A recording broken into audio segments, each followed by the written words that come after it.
I'm Titi Anjing. Let's learn about divisibility rules. Divisibility rule for 4.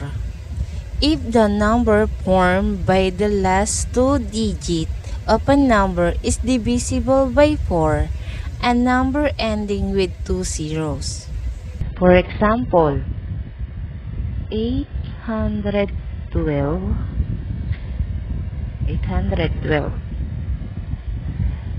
Divide the last two digits of the number 12 divided 4 equals 3.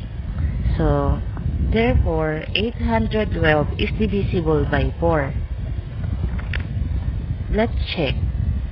812 divided 4 equals 203. Another example. 2,436. Divide the last digit of the number 36, divide it by 4 equals 9. So, 2,436 is divisible by 4. Here's another example. 200. As you can see, two digits of the number is 0. So, it means 200 is divisible by 4. Divisibility rule for 8. If the number by the last three digits of a number is divisible by 8, a number ending in three zeros. For example, 12,184. Divide the last three digits of the number, which is 184, divided by 8 equals 23. So, 12,184 is divisible by 8. Here's another example. 6,472. Divide the last three digits of the number, which is 472, divide 8 equals 59. So, 6,472 is divisible by 8. Here's another example, 2,000. As you can see, the last three digits of the number is 0. So, it means it's divisible by 8. Divisibility rule for 12. If is divisible by both 3 and 4. For example, 384. Let's see if it's divisible by 3. 3 plus 8 plus 4 equals 15. 15 divided 3 equals 5. So, it is divisible by 3. Let's see if it is divisible by 4. The last two digits, 84 divided 4 equals 21. So, it is divisible by 4.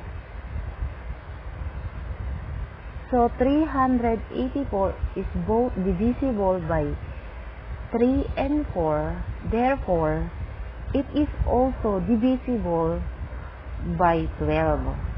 Here's another example. 4,416. Let's see it is divisible by 3. 4 plus 4 plus 1 plus 6 equals 15. 15 divided 3 equals 5.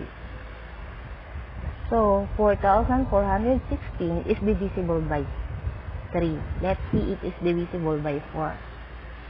16. The last two digits. 16 divided 4 equals 4. So, 4,416 is both divisible by 3 and 4, therefore, it is also divisible by 12. Divisibility rule for 7.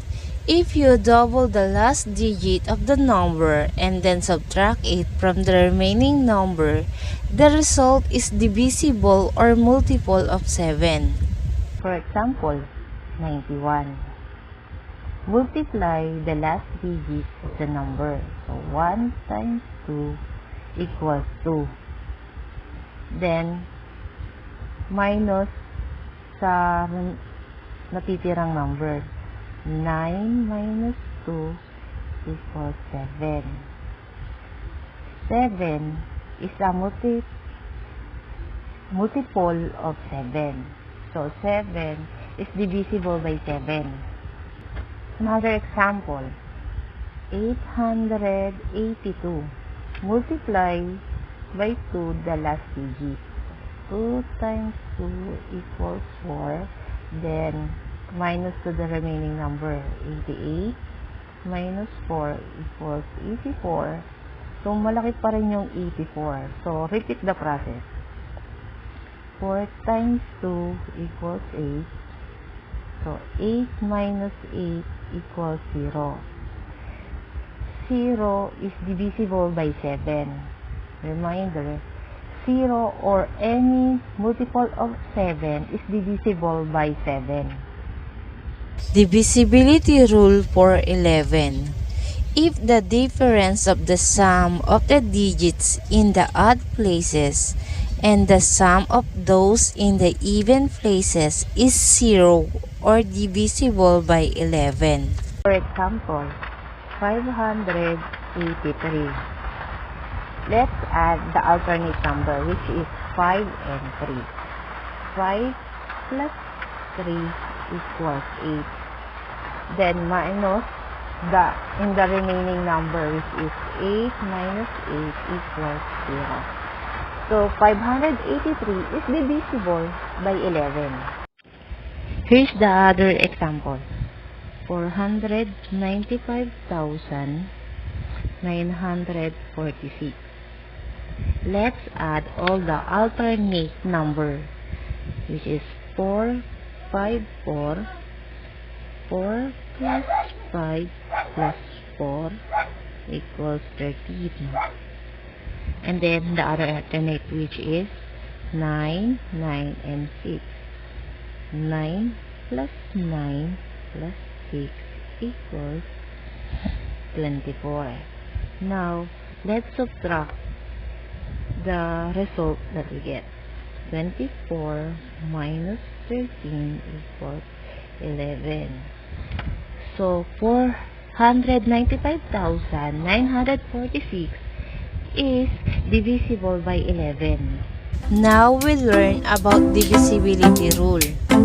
Divisibility rules help us find common factors easily just by examining its digit.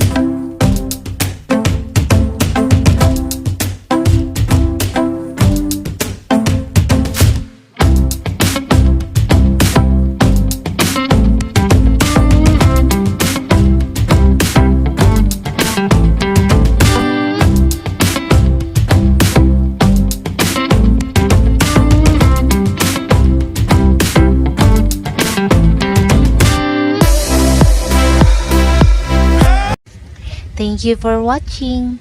If you like my video, please click like and subscribe button. Thank you.